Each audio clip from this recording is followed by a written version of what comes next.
name is David with MediaUnlock.net, and we're going to be teaching you the basics of high dynamic range or HDR photography today. In this very first video that you're watching right now, our intro video, I'll explain HDR photography and how it works. In our second video, we're going to go over the settings that you're going to need to have memorized so that you can take good HDR photos.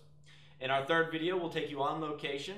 We'll pull out some of those settings that we used in the previous video. As well, I'll show you a couple different techniques that I use to take great high dynamic range photos. And in our fourth video, we'll be using Lightroom and two different plugins, one made by Photomatix and the other one made by Google Nix. And we'll be showing you how to edit your HDR photos.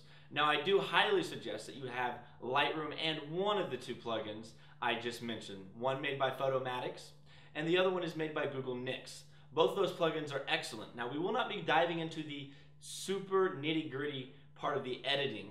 I'm going to teach you quick and fast editing to get great results, because I know a lot of people out there don't want to spend hours editing their HDR photos. So let's learn a little bit about high dynamic range photos, shall we?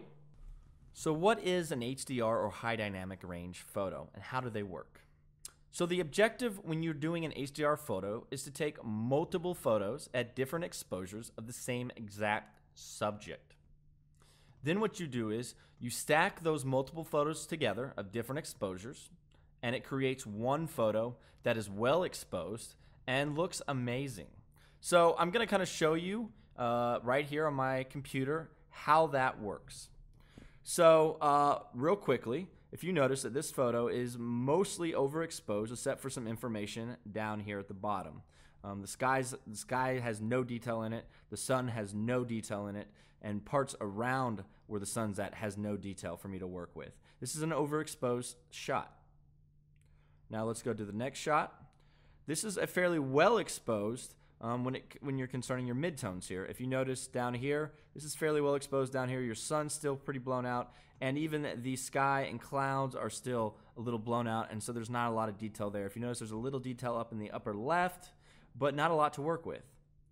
And then if we go to our final photo, we have all the detail we need coming from the sky, and we're able to pull in most of the detail right out of the sun now.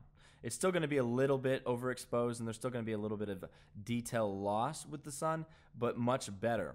So now what you would do is you would stack these three photos together in Lightroom or one of your editing softwares and make this.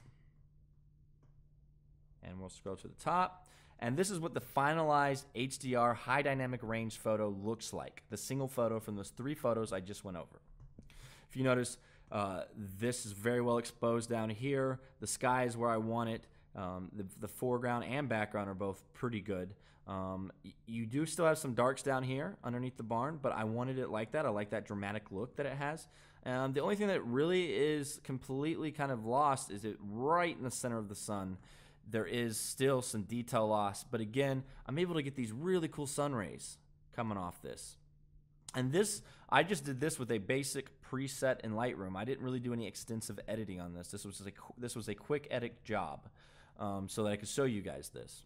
So this is what a HDR photo looks like, and that's kind of how an HDR photo looks. So in our next video, we're going to go over settings so that you're able to start on the right path to taking a great HDR photo.